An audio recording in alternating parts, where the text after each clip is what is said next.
Iguodala to Curry, back to Iguodala, up for the layup. Oh, blocked by James. Curry, one-on-one. Irving puts it up.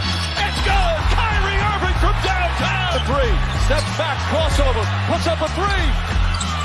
Rebound James. Second. It's over. It's over. Cleveland is a city of champions once again. The Cavaliers are NBA champions. Cleveland! This is for you! Good evening, Cavs fans. Welcome to tonight's edition of The Block, The Shot, The Stop, where we are discussing the Cleveland Cavaliers' 126-106 victory in South Beach over the Miami Heat. I'm Tim Daniel. Joining me tonight is Kevin Lynch. And Kevin, the Cavaliers went and partied in the city where the Heat is on all night on the beach till the break of dawn. Wow. What a way to start. Yeah.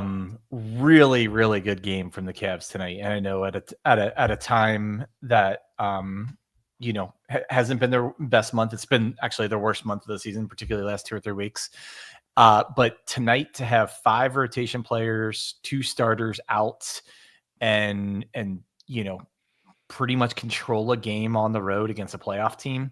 Understand there's a couple guys on the Heat that were out as well, but that to me doesn't make it any less impressive. And just everything from the 3 stars that played tonight all played exceptionally well. And then plus guys, all the other guys that played, frankly, took a step up from what the normal expectations were of them and delivered. Yeah, absolutely. So let's kind of go through a couple of things that jumped out to us the most from this game. First, I just got to make sure I mention, always love when the Heat wear the Miami Vice jerseys. I think they are super clean. Actually, the first quarter I was at the gym and I was trying to watch the game on my phone, but I don't know if Planet Fitness put bars in the roof to where it doesn't work anymore. So I had to listen to the radio broadcast. And it's rare I ever listen to a basketball radio broadcast, but it was really funny because Tim Grover was like, the Heat are wearing tonight a Rotino Knights tribute. It's a really unique color scheme. I'm like, have you not ever seen that they've done this multiple times? But that's side note. Things that really jumped out basketball-wise, takeaways. So you mentioned obviously being down the 5 guys, and particularly Garland getting rest, Merrill, having a sickness, and then your usuals guys have been out for a little bit now, Wade, LeVert, and Okoro. But I thought tonight the defense was really tapped in. And if you go back and watch the game again, one thing that really stands out that it did so well is they made Miami use the whole shot clock. I mean, from the jump, I think the first or second possession of the game, Miami had a shot clock violation. They were in their jersey. They were really physical. They were fighting over screens. And they were really making Miami get down to the last 5-6 seconds of the shot clock on as many possessions as they possibly could. And you could tell how frustrating that was for the Heat offense. Yeah, even though they scored 126 points, which is a handful of points above their average, defense is what won them the game tonight. Not only defense, but turning defense into offense, and as well as playing good defense, and then just completely eliminating the offensive boards against Miami. They only had 6 offensive boards, which I'm pretty sure they average close to 15. They're actually a team that's really aggressive on the offensive boards. So I just thought that was fantastic. And then one of the keys overall tonight, it's such a simple stat, but I think a lot of times it tells a story, is shot attempts. Because, if you look at overall shot attempts, if one team has a lot more than the other, it usually means they're either controlling the rebounding, they're forcing more turnovers, turning offense and defense, things like that. And that's what happened tonight. The Cavs took 17 more shots, 100 to 83 in just shot attempts. And that kind of allowed them to have a comfortable win despite, again, having an off night from 3. Yeah, and I think that was really, really awesome. We'll get to player wise and we'll kind of talk about the big 3 to start out. And obviously the story of this game is Donovan Mitchell and what he was able to do tonight. And we'll talk about the stats that he normally puts up. But Kevin, the thing that jumped out to me the most, and you and I, it seems like we're kind of always end up on these shows where Donovan Mitchell faces these big wings who can kind of have given him fits. And I understand that we're not talking about all NBA defenders on the Heat side that he went against tonight, but still, I mean, Tyler Hero, good size. Haywood Highsmith, good size. Pele Larson, good size. These are all guys that were in front of him in this game. And he really did whatever he wanted. So, yeah, it's not Amen Thompson. Yeah, it's not these guys he's been facing who he struggled against. But still, we've often seen him struggle in these games against these big wings that he has to try to get around. And tonight he was able to do it. And it was kind of like, at times he kind of looked like he was like an N1 mixtape tour. He's like pulling it over their heads and going around them and getting lay-ins and just making beautiful shots, just, getting in his bag to do some amazing stuff, and just was absolutely tremendous. 34 points. Freaking awesome day for Donovan Mitchell. For sure. And I think the biggest thing was he was aggressive at trying to get into the paint, as much so as I've seen him in a while. He did end up taking 11 threes and hitting 5 of them, but I thought his penetration to get to like that nice little floater he has, to get some dump offs. He also had 6 assists. I thought that's really where he shined, and like he was good aggressive tonight. Like tonight was a night that you want him to shoot 23 shots like he did, with Garland out, with the other guys out. And really, really good to see another Donovan Mitchell game. I think 2 of the last 3 last 4 have been good after that really rough stretch he had. So hopefully he's starting to find his form. That, and then on the defensive side, want to kind of give him some credit as well.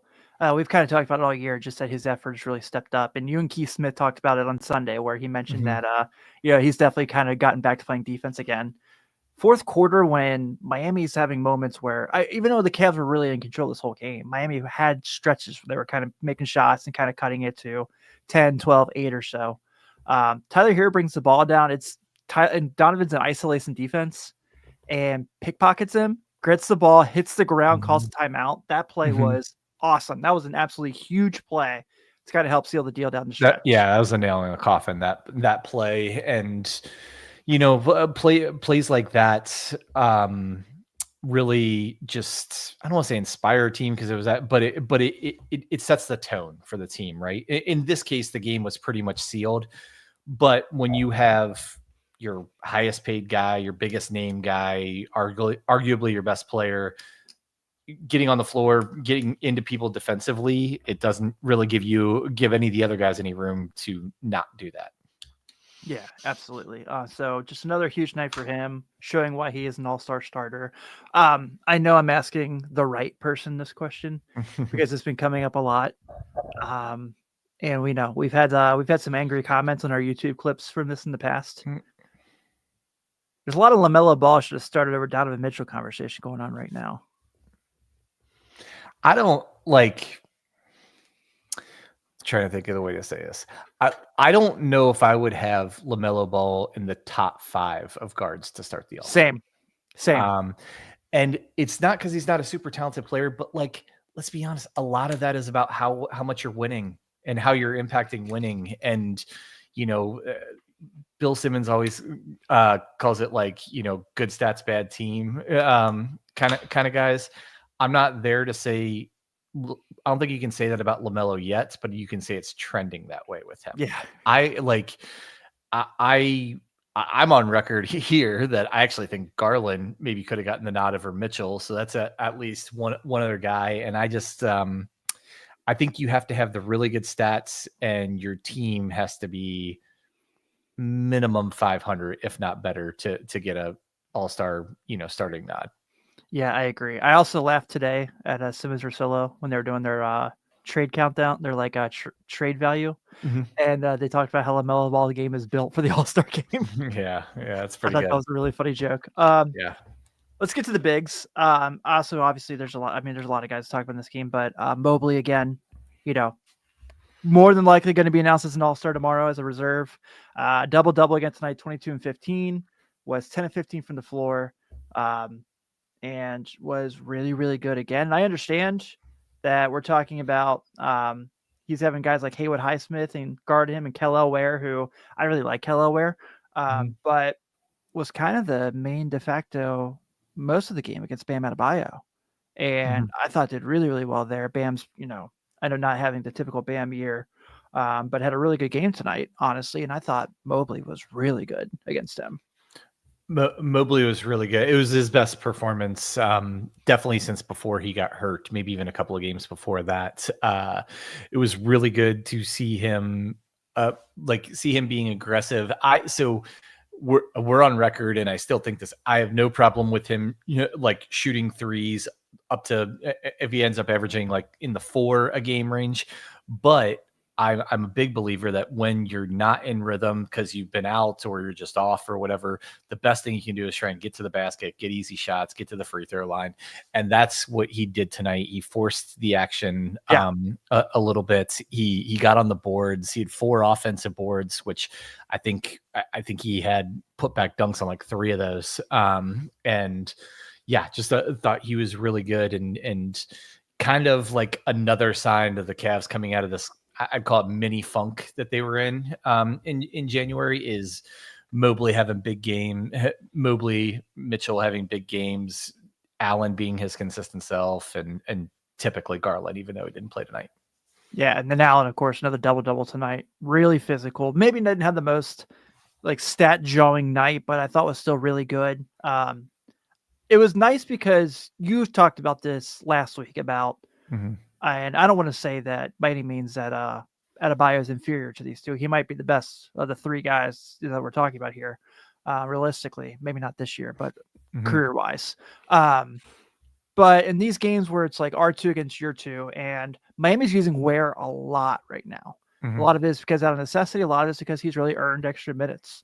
But seeing R2 bigs against their 2 bigs and R2 bigs kind of be the better 2 and handle things and take care of business was really, really nice in a game like this where, you did get the win against Detroit. You're trying to get a winning streak back, or you're trying to get some momentum going to the All-Star break. And our guys did their thing tonight. And so that was humongous for this. Yeah, absolutely. And another good sign for the Cavs is this team has excelled at getting contributions from up and down the roster, getting high level contributions for people playing to or above their role, right? Like Garland's a star, but he's having his best season. Mitchell is a star, but he's possibly having his all around best season once you include the defense, the leadership, things like that. But then like guys like Ty Jerome, they put up the stats tonight. He's, career averages 7 points a game on kind of like league average shooting. And this year he's up to over 11 points a game now. He's got career highs in shooting. So he's just an example of a guy who you kind of maybe penciled in what you would expect from each guy when you started the year. And for the most part, everyone has like over delivered what you would have expected. Yeah, which brings me to Jalen Tyson tonight. I thought I know what the numbers say, as far as, no one's going to like jump out like 4 points, but I thought he was really, really good tonight. I thought his effort was really good. I thought defensively he was really good. He was really physical. He fought for rebounds and like really, he did pick up 2 early fouls too. And did not tone down the aggressiveness. I know it's the guy really just trying to earn some minutes. It's only his second start, but I was really, really happy with his effort and performance tonight, even though he shot like 2 of 7.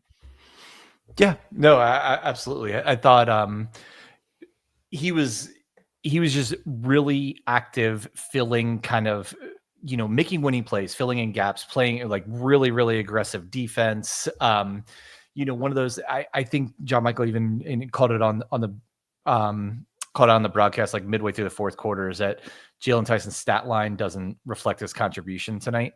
And I completely agree with that. Not to pivot away from him, but the guy I would have talked about first, because I kind of like talking about guys that maybe we haven't talked about in a while or don't talk about as much.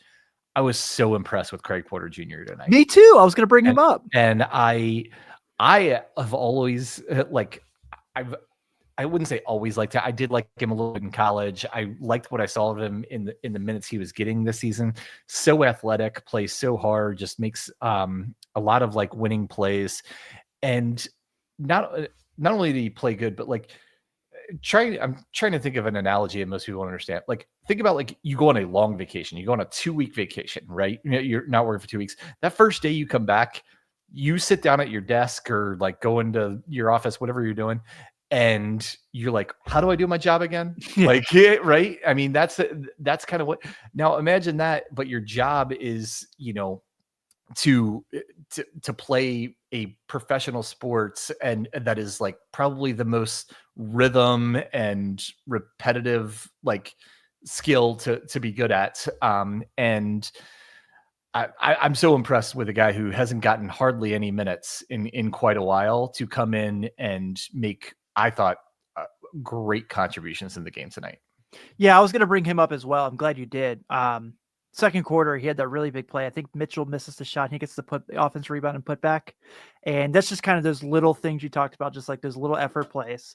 And he's a guy that, yeah, whenever he comes in the game, he kind of makes the most of it. So 9 points, 4 rebounds tonight, I thought was absolutely tremendous. Got a nice steal, blocked a shot tonight. He was all over the place. And yeah, I mean, he's really, with the injuries they've had of late, gotten a lot more minutes than normal, and he's really kind of stepped up and really done his thing. That speaks a lot to the Cavs culture, right? We're talking about playing the Heat, and we're talking about culture. So how about that? Yeah, right. I know the Cavs are definitely the one with the culture this year, and like tonight is a night you could throw a dart at the box score, and you could talk about a guy who made a really good contribution tonight. I mean, we've mentioned most of them.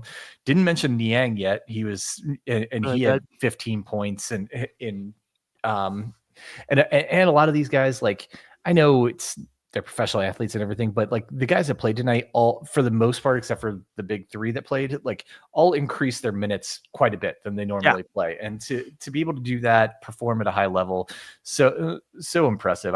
This is the best game I've felt about since they beat the Thunder, and that's probably at least like eight games or so ago. Yeah. The last 2 games, the defense has really tapped back Ken.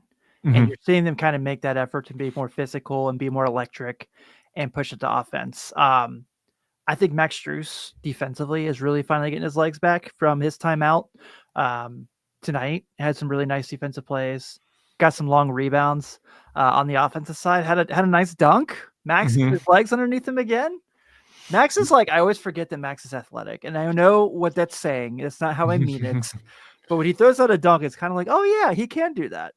Yeah, I think I know I told you, I don't know if I mentioned on the podcast before, but I happened to be living in Chicago when he was at DePaul, and I went to a game not knowing anything about the DePaul team and saw him, and I'm like, what is this guy doing at DePaul? Like you could tell he was a lot more skilled than even the stats he was putting up, and he was obviously putting up pretty decent stats in college and everything.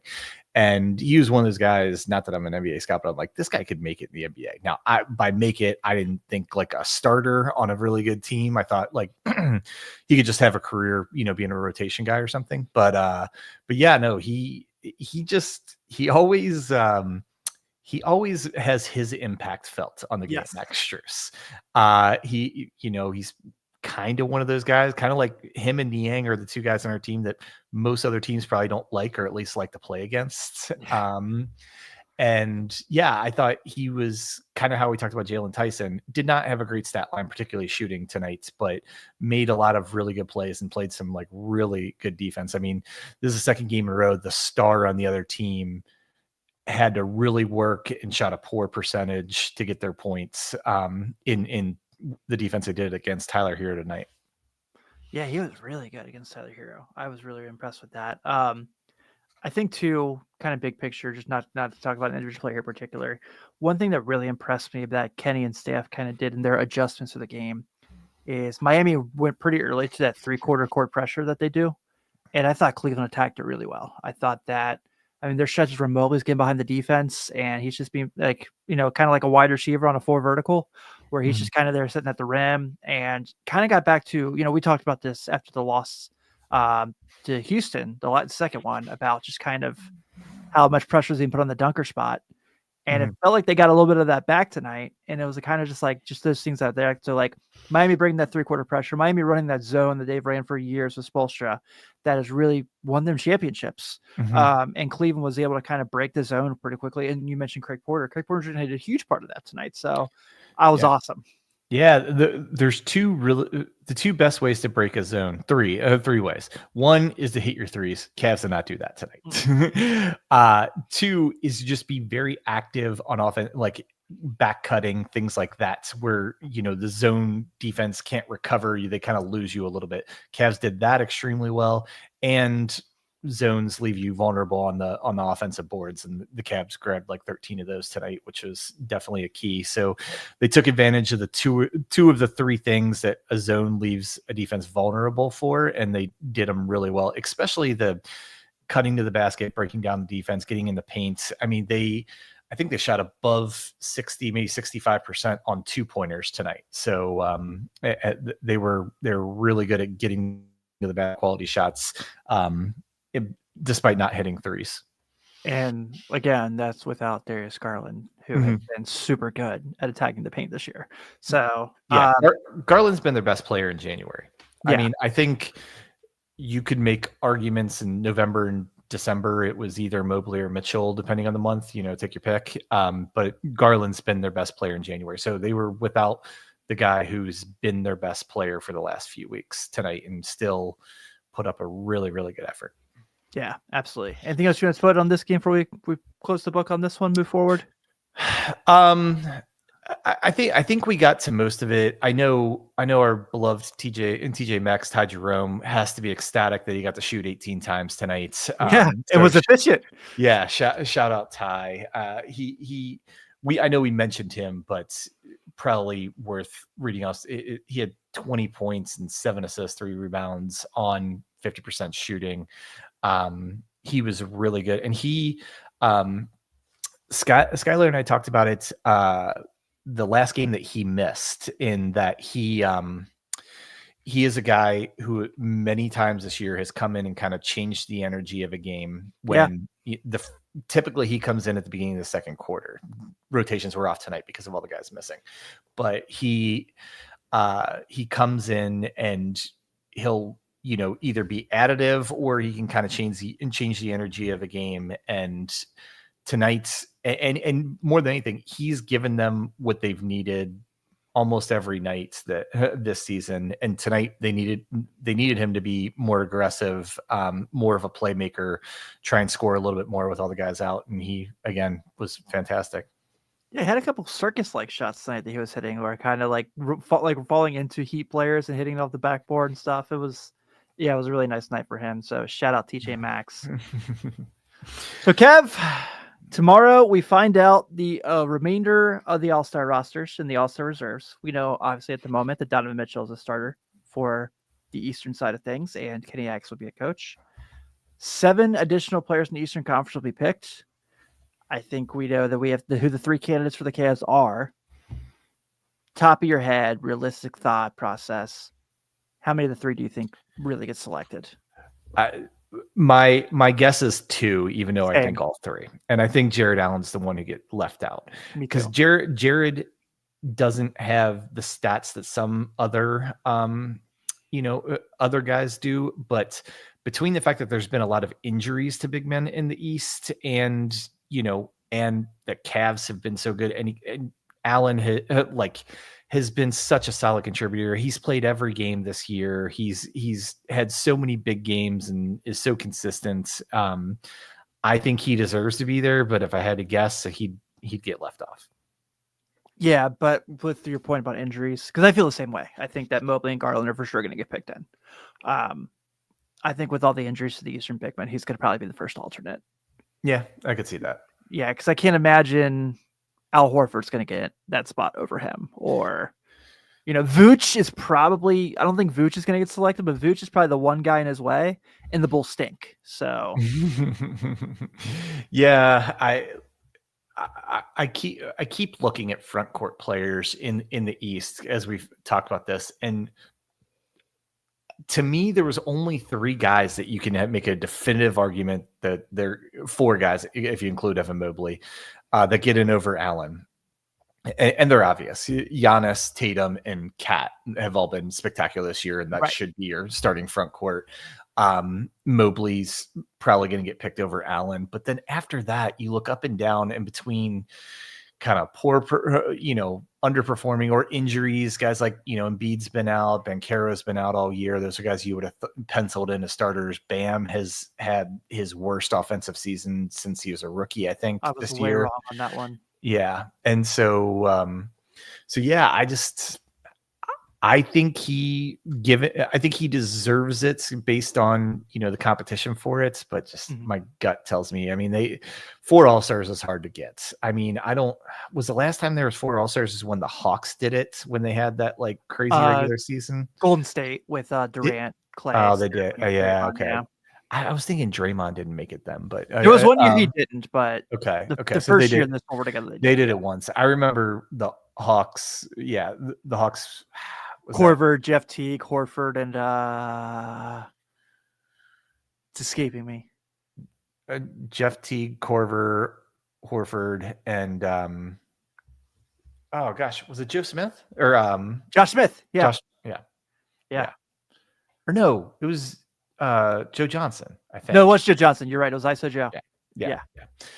Okay. So anyway, well, I guess that's a transition to talk about Atlanta tomorrow. Yeah. Go ahead. I know you kind of dug into this game a little bit already. Yeah. So as we know, thankfully for Cavs fans, this is the final matchup against the Hawks for the regular season. And Atlanta's a little beaten up, and compared to the last 2 games they played at Cleveland, where they had that back-to-back and around Thanksgiving. So also good news for the Cavs. So Hawks team has really been sputtering for a couple weeks now. Hasn't looked as good as they did when they played Cleveland. Those 2 games earlier in the year. So, and right now they are looking at it 9th in the East, 22 and 25. They're on 1, 2, 3, 4. They're on a 6-game losing streak, including 2 losses to the Toronto Raptors and a loss to the Detroit Pistons. They just lost Tuesday to the Rockets by 4. And then Kevin, on top of that, no Bogdanovich, no Capella, and obviously no Jalen Johnson. They still don't have Cody Zeller back, if I remember correctly, as well. So this is an Atlanta team that's kind of limping. Trae Young's even hurt, but it's looking like he's probable to play tomorrow night against Cleveland. Of course he is. But I think that if you're Cleveland, you probably feel significantly better about this Atlanta matchup than the other 2 you had so far this year. Yeah, you do. And especially because you finally kind of turn your own play around the last couple of games. And then, Atlanta obviously being a little bit shorthanded. That said, like the Hawks, probably more than any NBA team, I can't figure out because I'm with you. They and I talked about it on a podcast earlier this week. They seem to play exactly to the level of their competition and beat the top teams in the league, and then lost back-to-back to the Wizards earlier this year. And that said, like, even them having the guys you mentioned out, they are a very deep team with like, it's almost one of those teams where the bench is as equally talented as a lot of the starters are. Yeah. So I think the effect more so than like, I think the lack of depth could hurt them tomorrow night than, having to move DeAndre Hunter into the starting lineup. He could start for most NBA teams. And Okongwu starting instead of Capella, some could argue he should be the starter at center anyway. So, but their depth will certainly be compromised tomorrow, much like the Cavs has been the last few games. Yeah, I'm looking at their last box score, and some of the guys like Keaton Wallace, totally forgot about him. He got a lot of minutes. DeAndre Hunter got his usual. Larry Nance got minutes. And then, a guy I also always forget about is starting for them right now. Old Vit Krejci. How could you forget about him? And it's a unique lineup, to say the least. But you're right. Even though this isn't like the Quinn Snyder identity that they had in Utah, where he was really physical defensively, this team does not like that whatsoever. It's still a team, if you're Cleveland, you got to take seriously. You're going to have Garland back tomorrow. Hopefully you get one more of these other guys, maybe Merrill or somebody. Has recovered from his illness that kept him out tonight. But yeah, this is kind of a nice night for that situation for Cleveland. Like you said, these past 2 games they played really well, and you're back home for this one. You got a couple days off after this before you got to play again on Sunday. So, go take care of business. Go do your thing, beat the Hawks, and enjoy a couple days off. I'm going to make a prediction for tomorrow, and I hope I'm not wrong, but I hope I am wrong. I should say. I think they're going to rest Mitchell tomorrow. I think you're right. Kind of reading tea leaves. Garland's out the first night of the back-to-back, and have Mitchell out tomorrow, especially because you're right. Atlanta's top to bottom isn't a great defensive team, but they do have probably the best perimeter defender in the league in Dyson Daniels. And he gave Mitchell absolute fits earlier this year. So I think they're finally getting Mitchell going again. He's had a couple of great games. I think they might tell him, you've only had a couple rest games this year. Take a rest in this one, and then, come back with a more advantageous matchup in Dallas. Yeah, we're not at the point where he's being threatened to lose his All-NBA candidacy. Mm-hmm. So they can afford to sit him tomorrow. I agree. I think it's going to be a big Evan Mobley game again. I think if you look at, who's going to be guarding him, Guy, Krejcik, these are guys that aren't going to be able to guard Evan Mobley. This is going to be a big game for Evan Mobley. Yeah, you would think, and especially as Evan's kind of getting back in the groove again. Tonight was his best game, maybe the whole month of January, at least since early January. So kind of combining his play coming around with a pretty nice matchup for him. I think it's pretty reasonable to expect a good game from Evan. Also, TNT game back on national TV tomorrow. Yeah, good. We need one because the last time we were on national TV, it didn't go so well. Yeah, it did not. It did not. I was at the one before that, and it did go pretty well. So right, yeah, yep, yeah. So good news there. Yeah. One other thing, I know you just kind of breezed past it, but do we know what's going on with LeVert and Okoro? I mean, we have some clarity around Dean Wade that it's a bone bruise in his knee. They're going to take their time. It might be a few weeks, but Okoro and LeVert have been day to day for 4 or 5 games in a row now, and I haven't heard Kenny address it other than just kind of continue to say they're day to day. And when you're day to day for weeks at a time, you start wondering what's going on. Yeah, because I think LeVert's is, if I remember, if I heard it correctly in the radio broadcast today, it's just a bone bruise. Which I mean, Lonzo Ball missed 2 years because of bone bruise, so maybe I shouldn't say just a. And then Okoro's is a shoulder injury. Okoro is, I don't know if he re-injured the same shoulder or he was never totally healed, but it's the same shoulder that he got hurt in game 27. And then after tonight, is this tonight game 50 of the year? It's somewhere right around there, right? Yeah. And so it's been about half the season that he's been hurt with his shoulder, even though he did come back and play in a few games. He definitely didn't look like himself, shot a terrible percentage. So I think, when you're missing or compromised a quarter of the season, it's fair to start kind of wondering what's going on and maybe hoping it's not maybe as bad as you might think. Yeah, you hope not, obviously. So hopefully we get a little bit more further information on that in the near future. Tristan Thompson minutes tracker, 5 of them tonight. So hope it doesn't mean 15 tomorrow. Yeah. No, that's they're digging deep into that bench if he came in, and I think all 5 of those minutes were in the first half, right? They were. He came in, when and then they didn't need him to play in the second half till I think he came in the last minute of the game. But yeah, no, really, really great win. That I'm just gonna say it again because it's so easy to be negative when a team's playing bad, and we were, but we really try and be fair, and if we're being fair, you have to say how impressive a win this was tonight. Yeah, I agree. I also want to say that I'm really sad Kevin Love didn't play tonight because how many more chances are we going to have to see Kevin Love play basketball? He's too busy working on his social media game. Yeah, he's been the best with this old Jimmy Butler thing. Oh man. Oh, before we do go, I want to make sure I say this because it cracked me up. So I assume you watched the Cavs broadcast tonight and not the Heat broadcast? I did. Okay. So did you notice when they go to halftime and they have the pan outside of the Heat's arena, there's a huge Jimmy Butler banner just sitting there. Oh no. I honestly, I went and grabbed a shower at halftime, so I missed that. But But yeah, no, it's tough look.